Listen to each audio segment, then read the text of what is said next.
យើងយកលុយ$100ទៅទិញ Bitcoin នៅឆ្នាំ2018 2018 ឬ2019មកដល់ឥឡូវនេះអាចខ្លាចជាស្ថិរបានហើយដោយសារតែ Bitcoin ឥឡូវគឺមក Coin គឺតម្លៃ$10,000អញ្ចឹងពីមុនគឺសម័យ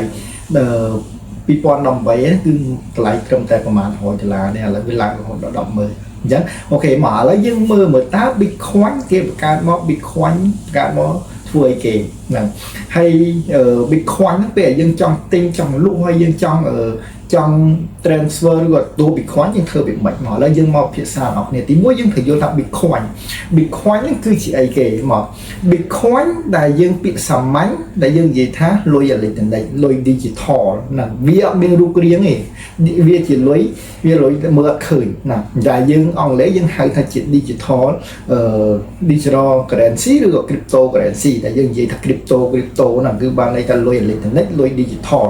អញ្ចឹងយើងត្រូវយល់ថាតើស្អីគេជាលុយ digital ហ្នឹងហើយ Bitcoin ហ្នឹងគឺកើតឡើងនៅឆ្នាំណាហើយហេតុអីបានគេបង្កើតវាឡើងមកឥឡូវយើងមកស្វែងយល់គ្នា Bitcoin ហ្នឹងគឺវាបង្កើតឡើងនៅឆ្នាំ2008ហើយដោយលោកម្នាក់ហ្នឹងដោយសារមកដល់ឥឡូវហ្នឹងគាត់ដឹងអត្តសញ្ញាណច្បាស់ទៅលើអ្នកដែលបង្កើតហ្នឹងឈ្មោះអីដឹងតែឈ្មោះប៉ុណ្ណាគឺឈ្មោះហ្នឹងពេលដែលគេទៅហៅទៅគឺអត់មានអត្តសញ្ញាណច្បាស់លាស់ថាជាពីណាគេទេប៉ុន្តែឈ្មោះហ្នឹងគឺគេសម្គាល់ថាឈ្មោះគឺជាអ្នកដែលបង្កើតដំបូងគាត់បានបន្សល់តែឈ្មោះទេឈ្មោះគាត់ឡើងគឺឈ្មោះជាជនជាតិជប៉ុនឈ្មោះថា Satoshi ហើយនិង Nakamoto អញ្ចឹងបានឈ្មោះគាត់គឺឈ្មោះដូចជនជាតិជប៉ុនប៉ុន្តែពេលដែលគេ search យកឈ្មោះហ្នឹងណាឈ្មោះដែលអ្នកដែលបង្កើត Bitcoin ដំបូងគឺហៅទៅនៅប្រទេសចុងគឺអត់មានឈ្មោះម្នាក់ហ្នឹងទេហៅអត់ឃើញទេអញ្ចឹងបានន័យឈ្មោះហ្នឹងគឺអាចជាឈ្មោះคล้ายៗគ្រាន់តែគេដាក់មកអញ្ចឹងបានន័យថាឈ្មោះរបស់គាត់គឺSatoshi អញ្ចឹងបានន័យថាឈ្មោះជាជនជាតិជប៉ុនហើយបង្កើតឡើងនៅឆ្នាំ2008អញ្ចឹងហេតុអីមិនថានៅក្នុងឆ្នាំ2008គាត់បង្កើត Bitcoin ហ្នឹងក្នុងគោលបំណងអីគេនៅក្នុង2008គឺមានវិបត្តិហិរញ្ញវត្ថុមួយធ្ងន់ធ្ងរបានន័យថាលើពិភពលោកគឺមានវិបត្តិហិរញ្ញវត្ថុដោយសារតែធនាគារអញ្ចឹងវាមានជាធនាគារដូចយើងរងថ្ងៃយើងដឹងហើយពេលដែលយើងចង់ transfer លុយទៅអាមេរិក transfer វេលុយទៅផ្ញើលុយទៅប្រទេសផ្សេងៗគឺវាមាន central bank បានន័យថាវាមានធនាគារកណ្ដាលដើម្បីឆ្លងកាត់ហើយទៅវេទៅដល់នោះហើយថ្លៃសេវានោះគឺវាមានភាពថ្លៃអញ្ចឹងបានន័យថាSatoshi ហ្នឹងគាត់ចង់បង្កើតអ្វីមួយដែលអត់មានត្រូវការចាំបាច់ទៅលើធនាគារក៏ដែរបង្កើតជាលុយអេឡិចត្រូនិកលុយ digital មួយដើម្បីឲ្យ transfer ទៅគឺអា transfer fee ហ្នឹងបានថ្លៃវេថ្លៃសេវាវេលុយហ្នឹងគឺវាថោកហើយវាលឿនមិនបាច់ចាំឆ្លងកាត់ធនាគារក៏ដែរយូរទេណាអញ្ចឹងក៏គាត់បានបង្កើតនៅ Bitcoin មួយដែលគេហៅថា decentralized បានន័យថាអត់ចាំបាច់ត្រូវការឆ្លងកាត់ធនាគារកណ្ដាលដើម្បី transfer លុយទេដូចខ្ញុំនិយាយមុនមិញអញ្ចឹងគឺដូចយើងចង់ transfer លុយទៅអាមេរិកអញ្ចឹងយើង transfer ពីខ្មែរទៅអាមេរិកទៅកង់ធនាគារនៅអាមេរិកវាមិនមែន transfer ចូលទៅដល់កង់អាមេរិកមកគឺត្រូវឆ្លងកាត់ World Bank ធនាគារកណ្ដាលមួយវេចូលហ្នឹងហើយវេមកតង់ទៀតហើយសេវាវាគឺថ្លៃហើយវាត្រូវដូរដូចដល់ខ្ញុំបេវេលុយខ្មែរទៅដល់នោះគេទទួលបានលុយអាមេរិកលុយដុល្លារអញ្ចឹងវាត្រូវកាត់នៅ exchange ទៀតកាត់នៅត្រាដូរប្រាក់ទៀតប៉ុន្តែសម្រាប់ Bitcoin គឺលុយហ្នឹងគឺប្រើ worldwide វាអត់មានត្រូវ exchange ហើយគឺ service របស់វាបានន័យថា transfer fee ហ្នឹងគឺថោកមែនតើហើយទៅដល់លឿនបន្ទាប់មកវាអត់ទៅឆ្លងកាត់អត់មានត្រូវមានធនាគារកណ្ដាលទេគឺបានតែម្នាក់គឺអាច transfer ទៅវិញទៅមកបាន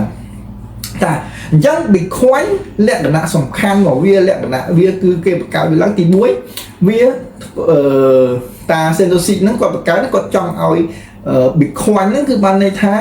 វាអត់មានត្រូវឲ្យវិណាគេគ្រប់គ្រងកើតទេហ្នឹងបានន័យថាវិបត្តិហិរញ្ញវត្ថុអាចកើតឡើងដោយសារតែ Bitcoin ហ្នឹងគឺខុសពីធនាគារបានន័យថាលុយហ្នឹង transfer បានពីណាក៏ transfer បានដែរហើយរាល់ transaction ទាំងអស់នៅក្នុង Bitcoin គឺពីណាក៏អាចមើលឃើញពីណាក៏អាច check ដឹងថាពីណាគេមានកង់មកមានលុយមកនៅក្នុងកង់ធនាគារឧទាហរណ៍ចុះដោយសារ Bitcoin វាមាន address វាមួយលេខវាហ្នឹងហ្នឹង store ទុកលុយ Bitcoin នៅក្នុងមកអញ្ចឹងបានន័យថាឲ្យlink កង់ហ្នឹងកង់លេខកង់ហ្នឹងយើងអាចឆែកដឹងថាតើក្នុងកង់ធនាគារ address មួយហ្នឹងគឺមានលុយប្រមាណអញ្ចឹងវាបើកជាចំហឲ្យតម្លាភាពសុក្រភាពបានន័យថាយើងអាចដឹងថាម្នាក់ហ្នឹងមានលុយប៉ុន្មានអីមានលុយប៉ុន្មានហើយគាត់វេ transaction ទៅណាខ្លះអញ្ចឹងដើម្បីនេះប៉ុន្តែសញ្ញាធនាគារគឺអ្នកដែលកត់ត្រា transaction មានតែធនាគារដឹងទើបឆែកដឹងថាកង់មួយហ្នឹងមានលុយប៉ុន្មាន chẳng bạn này ta bị ai từ này kia quạt cái thân để kia cứ ai chít dương cái này nè bạn quạt ai lẹ cái này nó bạn này ta dương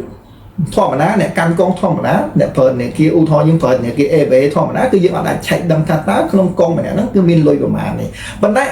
mẹ bị khoái mà dương phở bị khoái mà này ta dương ai chạy đâm thắt tá con mới này cái hạt etre nó cứ tại sao nhưng con này cái phở lệ bạn đấy nó không bị khoái cái phở chỉ etre mỗi đại bên lệ chập chạm thì kiểu nó bị lịch còng nhưng do là lịch còng nó từ search nó không là cái này website còn tới nó được khói nó website nó ăn check khơi đấy miền website gì đó đã check khơi thắt tá quạt miền trộm sòng bạc bạn nàyทำmiền bị khói nó của mà chắc bạn này đồng làm phiền hay rồi không transaction nữa đôi cái này kia u để họ ra nhóm A nhóm trong transfer lối IP đọc là vẫn cứ từ này kia này có này kia đâm transaction nè và nó sẽ bị khóa họ thì bị khóa ban đây tam p đã miên ro tất cả bát ca được không nè đã miên nó cứ có đâm được không phép được không u đó nó không nó lên bằng mượn nè p là nhom transfer đọc bị khóa nó ở bé ban đây ta nhom tập phép mà được thằng óc đã lên bị khóa nó khác nhom ban transfer lùi vào phần năng ảo ban đây ta mình được group nhất từ cọt transaction nó tục và cọt nó cái gì mình đôi là thằng này kia chứ ban đây cọt nó nhé phụ ai ở nó cứ ban đây ta ở đây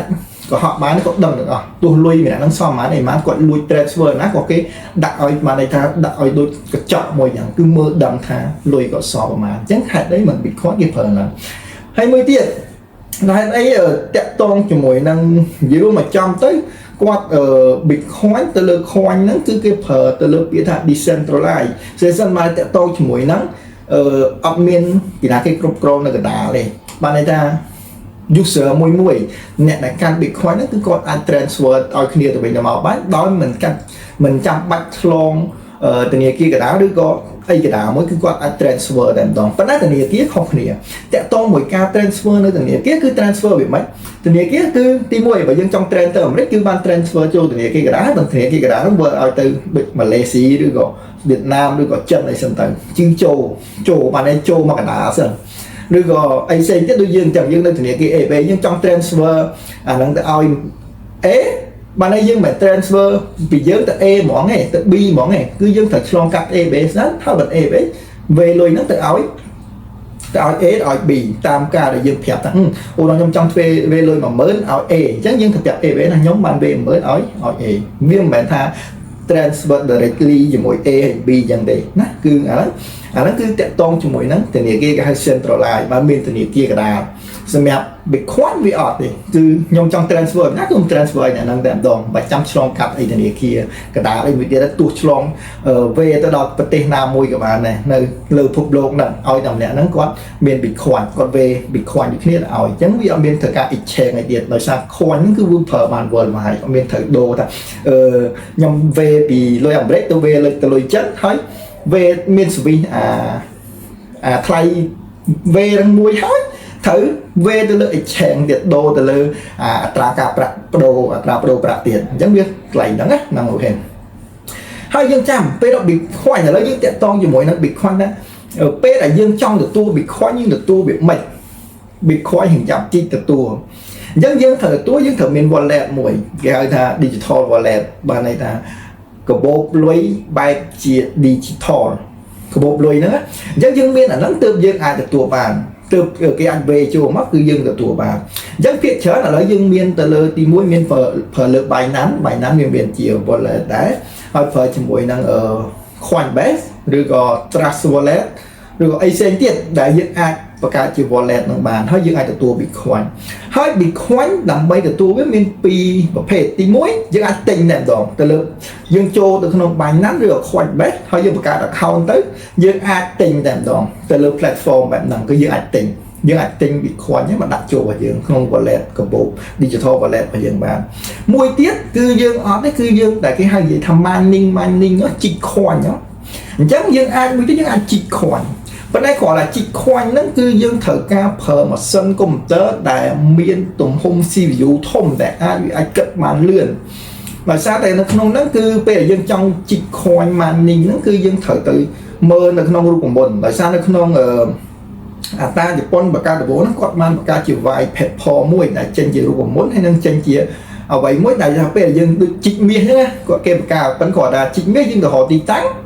nó lại năng miên biết dân chích tạm đó vẫn nói nhập Bitcoin nhưng chích Bitcoin chích biển mệnh cứ miên chỉ của muốn cần nợ mỗi đại gia mình tên nằng nhom nằng châu mơ nó không ní anh đi dân bờ đó ní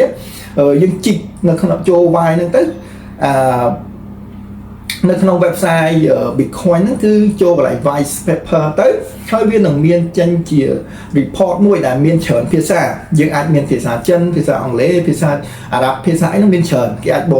កជាច្រើនអាហ្នឹងបកជាច្រើនភាសាដើម្បីយើងងាយយល់បកហើយយើងទៅតាមលំដាប់របស់គាត់មកគឺចុងក្រោយគឺមានរូបមន្តមួយដែលរូបមន្តហ្នឹងគឺបានន័យថាយើងគិតឲ្យបូកជាមួយតាមលំដាប់ដល់គេទៅយើងអាចជីក Bitcoin នឹងបានហើយជីកបានទៅគេនឹងឲ្យជារង្វាន់បានទៅពេលយើងដោះស្រាយសម័យកាលបានគុំទៅបានទៅជាប្លុកមួយ